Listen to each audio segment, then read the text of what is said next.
Okay, we're back again with the second part of the Medley Interlisp graphical user interface tutorial. I've done a little bit of work. Actually, I should probably mention too that get a little bit of rain outside, so if you hear some rain noises, just consider that a soothing bonus. Okay, so I've gone and written some functions since last time, and I thought this would kind of short things up a little bit. In the first part of the tutorial, I kind of showed how to use the SE edit, the structure editor. So I've gone and I've made a few functions that we'll use today. You can, of course, do those on your own, enter them in the editor the same way, and then you'll be to the same point I am. But first, let's begin by starting an Interlisp REPL.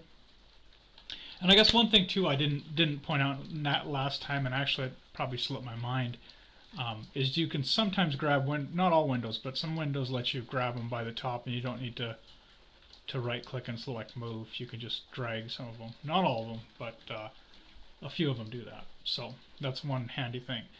Okay, so I think we generated our points last time, so let me check in on that just to see. And these aren't saved files yet. I may do a part 3 where I have the file saving and everything. But let's go back into gen points. I've expanded it. Of course, when you right click and shrink your editor, it gives you a little, this little paper looking thing that you can move where you want to temporarily position it. Ideally, at the end of these projects, you want to write all of your functions to file, and that gives you something to load and work with without having to constantly keep more and more stuff in your memory. So you don't want to keep these open if you're finished with working. Save them to a file, and then once that's done, you can have your memory more free next time. Okay, so I think, yeah, this looks the same. Remember, we'll just quickly go over this. I'm using common Lisp definitions for these just because sometimes they have a little bit more powerful parameters. I guess I should also be mentioned too that there's some different Interlisp functions, and basically any arguments that aren't passed in are bound to nil coming through. So that's one difference. You'll see a few differences between languages, but it's just good to be aware of these kinds of things. And generally, like I'm using the common Lisp stuff, and it gets prefixed with a CL. That way, when we call it from Interlisp, it can resolve the symbol. But this takes a number of points, and it defaults to 128 here. And one thing that I didn't catch last time is I had a fence post error. So I was doing from 1 to num points, but I believe this is inclusive with this too. So I made sure or from 0 to num points, but I think it's inclusive, so I did 1, and that'll give you the proper number back. And then remember, we're just creating that console list. So we can come over here and run it just for a refresher. And I'm going to have 3. That's a good number we can count. We get our 3 random points back. Also, a little change I think I did since last time is I made them negative. I decided I wanted to have my points centered in the plotting window, so I did negative there. Alright, so that's not too much difference. I'm going to go ahead and shrink that. Sorry, my vision's a little bit wonky today. Okay, and then I created a brace yourself, this is a bigger function. But I will expand this, and this here is the plotting function. I kind of obnoxiously decided to call it Harry Plotter because I thought that was kind of funny, and might as well have fun learning this stuff. So we've got our Harry Plotter function, and it takes some x and y pairs. That, of course, is going to be generated by our genPoints function. Now, the idea here is, you could use whatever data set you wanted. The whole reason I'm generating data is just because I don't have data at hand that I want to use. It might be the case that you have, a CSV file or some common format that has a ton of positional data. And of course, you could load that in and use that. But I didn't want to write too many auxiliary functions and parsing CSV and all that other stuff. So for now, we're generating dummy data. Of course, we got our doc string here.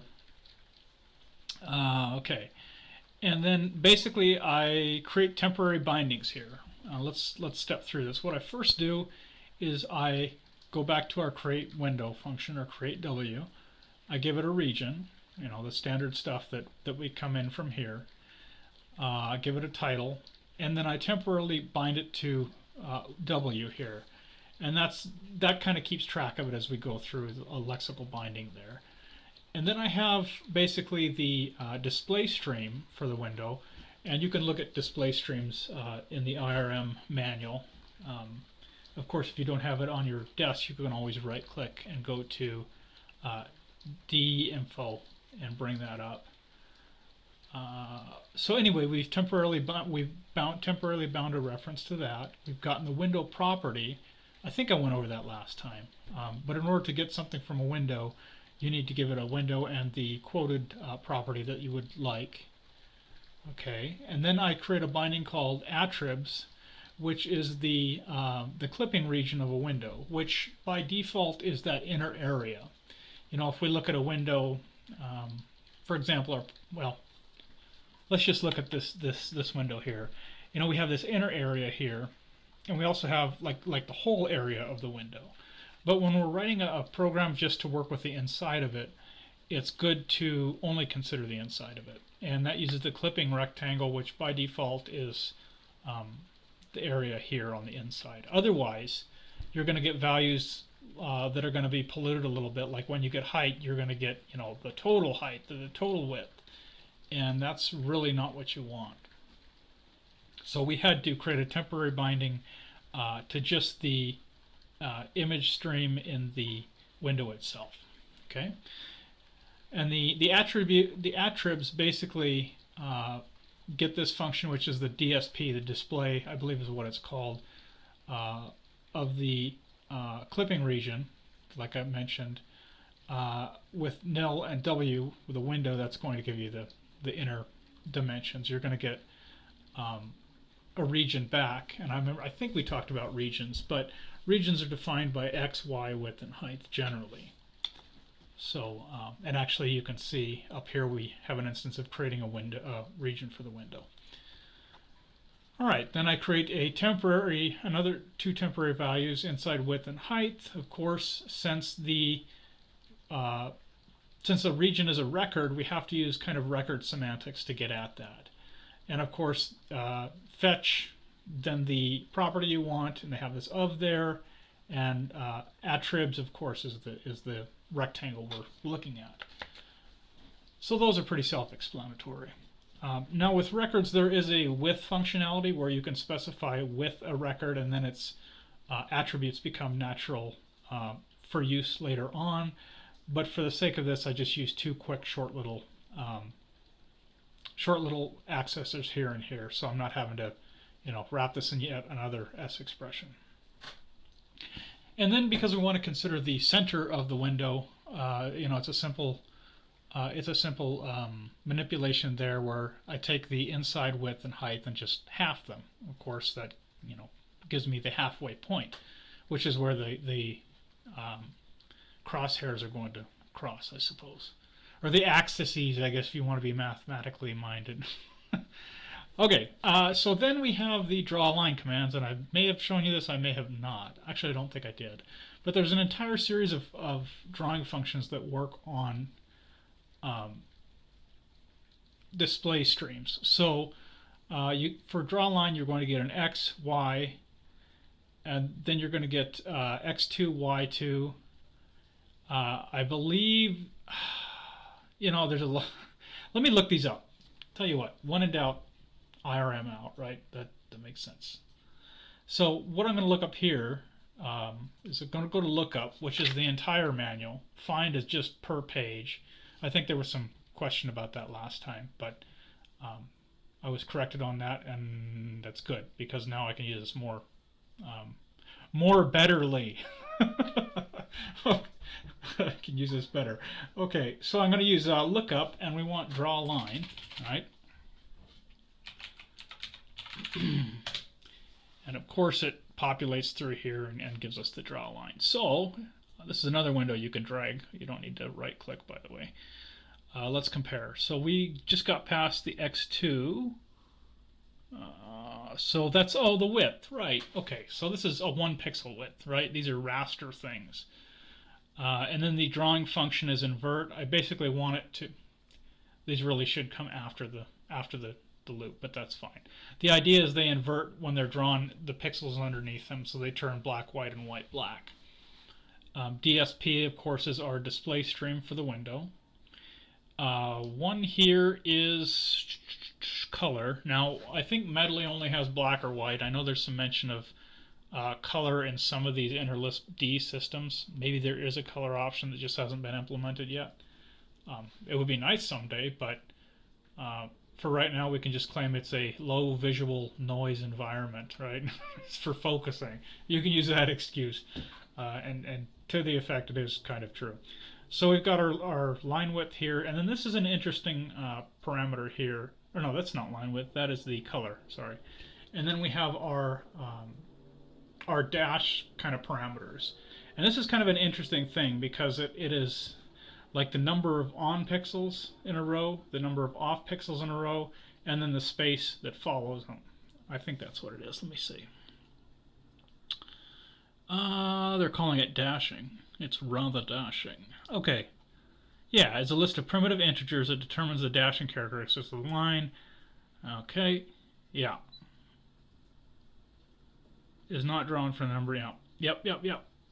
Yep, so it's on, off, and then the third element is how long it will be on again. So there you go. And nil, I believe nil makes a solid one. So if we look at this and kind of decode it, we're going to get 1 pixel on, 1 pixel off, and then it's going to have a space of 1 in between them. I think that's how it is. Yeah. Okay, so we do one of those, and I'm using the half width and, of course, the other things to make it divide the window. It bisects it vertically and horizontally. All right, and then I'm breaking out like the Swiss Army chainsaw of looping constructs here with the common Lisp variant of loop. And basically I create a for clause which steps once per loop. You can have as many for clauses as you want. In fact, it would be worth your time to look into the common Lisp version of loop. It was recently added, but it's one of the most powerful looping constructs in any programming language. So you can have multiple setup clauses, you can have multiple concurrent looping clauses, all kinds of conditionals, but that's well beyond the scope here and somewhat beyond the full scope of my knowledge of it. So anyway, these destructure, we've got a dotted pair. If you remember, do I have the output hanging around of our, yeah, okay, good. So we have a dotted pair that comes through here, and we're saying for x and y. This is a destructuring construct here. So it's going to take 47 in this case and put it in x, and 33 and put it in y. It's coming from x-y pairs, which is this list that goes in. And then we're taking half width and half height to draw a point. We have to add that to the x position of the actual point. We're offsetting it, right? We've moved to the center, and then we're offsetting by that. And then this is an interesting deal here. This specifies like the shape of the brush, and so this is a round brush with a 3 pixel width. 3 pixels because that gives you a dead center pixel, and then two on the side. So it kind of makes sense. If you use an even thing, then it's always off by 1 pixel, one way or another. So it's good to use an odd number for that. And then it takes the display stream, which we've bound to DSP, the Windows display stream, and then it takes a painting parameter, and I think there's a few different ones, but this I think is just absolute put down black ink wherever this thing is. I'd have to check, but similar to that. And then, just for convenience, sometimes it's good to return something so you can keep chaining it through if you're building a chain of functions. So we return this window that we've created, just so that technically another function could consume this window and work on that. And I think that's pretty pretty much explains the actual Harry plotter function. Of course, we've got some commentary over here. But the editor kind of lines these up automatically for you. And so sometimes it's nice to always document your stuff. Remember, you document for both you and the guy that comes after you. Really important to have good documentation. And it's good to get into a habit, too, of when you edit something to look at the documentation while you're editing and make sure that it's not going to change on you. So I think that's it for this. This should be pretty self-explanatory. So I'm going to right-click here and shrink it back, and it goes back to there. So with that said, I've shown gen points and I've shown Harry plotter. So why don't we try calling them? All right, so we can go Harry plotter, and then we can do gen points, and we're generating 128 by default, right? Actually, let's use the super paren just for funsies. And what do you know? Everything we described is being shown. Oh, actually, I don't want to shape. I want to close that out. Anyway, let's redo that. I did, instead of move, I did shape, right? Okay, so we can see that this is basically exactly as we'd expect. And this is, for now, just kind of a toy thing. You know, it goes from 100 to -100 on both axes. So if you were making a serious tool, you'd make something that basically adjusts to the window being resized. You'd set the repaint function probably to be called. You'd probably add some scroll bars depending on your zoomed in level. So I can always pull the most obnoxious phrase in the book and say it's been left as an exercise to the reader, right? The universal cop-out for this kind of thing. So take that as you will. More advanced implementations are an exercise left to the reader. So there you go. But anyway, I feel like I've kind of set out to do what I intended to do. Keep in mind there's a lot more to learn about Windows. There's some events on mouse clicks. It has some other things. Remember, you can inspect a window to get the different types of what do I want to say? Slots is kind of a C-loss word. That's not what I want to say. Attributes. So you can get an idea of the attributes and things right via inspect, and you can read into modifying those and maybe adding scroll bars and zooming in and everything else that you want to do. But for today and for this video series, I just wanted to say, hey, look how easy it is to create a simple tool. So I'm going to close this. Now, I have created a fun little one called the Chaos Game, and we'll run that first. It's a game in the math sense, not in the actual fun kinematic sense. Is that the word I'm looking for? But anyway, it's something we can feed into Harry Plotter, the wizard of plotting functions. Alright, so Chaos Game. And let's try it with a value of 10, and it may not look like much. Huh, well, that doesn't look very exciting. I wonder what happens if we try a few more points, if something starts to fill in. So, we'll use our old buddy the fix command. And you'll see, as that came up, it actually did expand the braces out for us. How about 100? Yeah, it's looking a little bit more like something. Clearly it's generating some kind of points. All right, let's try it again. We'll fix her up again here. Right, let's try 1,000. Now, I don't like to make giant lists in memory, and remember, these are point lists. The more mathematically minded may recognize this. But this is a Sierpinski triangle, and you can kind of see that, you know, it's a fractal, and what this function does is it uses a very old, well-known technique of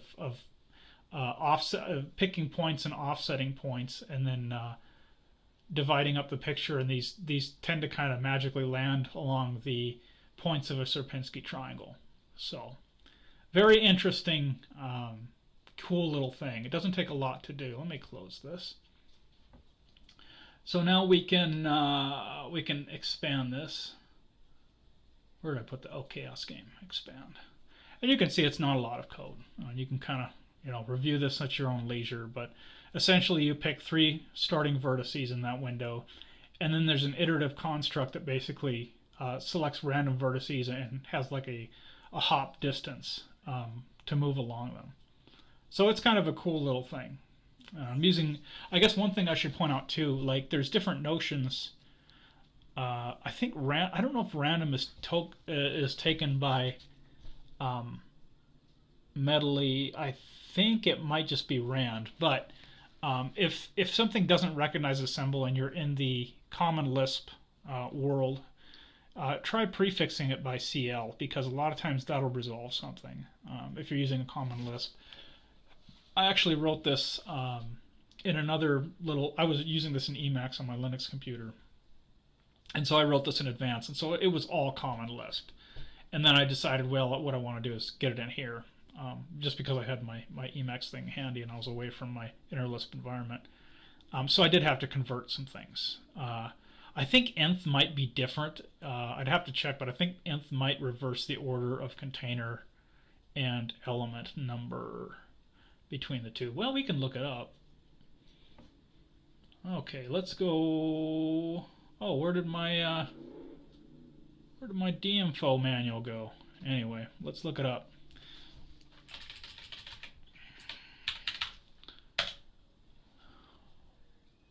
Okay, I'll take the function. Yeah, and one thing about Interlisp too is I wish they would use a little bit better variable names in this. Like, what is x? You know, shouldn't it be like n to represent an element? Oh, I guess x is the thing, right? See, tail returns the tail of the beginning. So I think it's the reverse of common Lisp. Yeah, they have the. Yeah, it is. They're using the container first and then the index. So it's a little bit different. All right. So yeah, be careful about that kind of thing. I remember I came across this because in Common Lisp, it ran just fine when I got it over here. It said that it couldn't recognize a list as a number or whatever it was expecting. So it's little differences like that that'll get you if you're not careful. So anyway, something to be aware of. And I think that pretty much... Oh, there was one other weird little thing, too, that I would mention about Interlisp is there's been some... one of the cool things you can do, and I don't know if I can do it within a common Lisp function, but you can do infix evaluation in certain circumstances. So like 12 plus 24 is going to give you 36. Like this would make a normal Lisp guy like go crazy. This would like knock them out of their chair. But regardless of your opinion on it, it's a feature available to you to use. And if you like it, then you know it's yours to use. You know, I think it's good to have different viewpoints in programming. There's different opinions that exist for different reasons. People have different backgrounds, and even some of this stuff. Let's go into the Harry Plotter function. Right, we have things like this that are markers of people thinking in terms of English grammar-based programming. You know, to somebody this made sense, rather than having a function that looks it up. They wanted to have a little DSL, and if you look at loop, you see another hint of that. Right, another kind of DSL where they're using kind of English semantics. So, the nice thing about these kind of programming languages is they're so flexible. You can be allowed to do this kind of thing, and that's kind of where some of the power from Lisp comes. Is everything is basically a list of symbols that can be manipulated and transformed into something else. And it's not just syntax; it goes beyond that. The whole code is data and data is code thing. You really don't get until you start writing macros, because a macro in Lisp is just a function that works on a list. And because the syntax is truly made of lists, any manipulation function for lists is available to you in a macro. There's one language to redefine everything, and it works because everything is basically a list of symbols and what am I saying? Symbols, atoms, strings, I guess. But that sort of thing. It all works because the language interprets and can rewrite itself. Okay, anyway, I guess that's a little bit of a little bit into philosophy, but in my mind, like, it's not just syntax. Like, this is a language that can rewrite itself. And that's something you just don't see in other languages. You may see like a text-based macro in C, but it's not structurally moving things around with the host language itself backing the entire process. It's not simple substitution in Lisp. Okay, so I will shrink this. I may do a section, a third video. I don't know. Maybe I'll make our little hairy plotter thing more advanced. Although it kind of serves its purpose for right now. Maybe, yeah, I kind of want to go over file saving and stuff too, but I think since last time was so long, I want to keep these bite-sized. So anyway, there's your plotter that was only a function big. You know, one function, you get a window that can plot things pretty accurately. So yeah, I'm going to probably end it here, and I hope everybody has a good evening. Alrighty, bye-bye.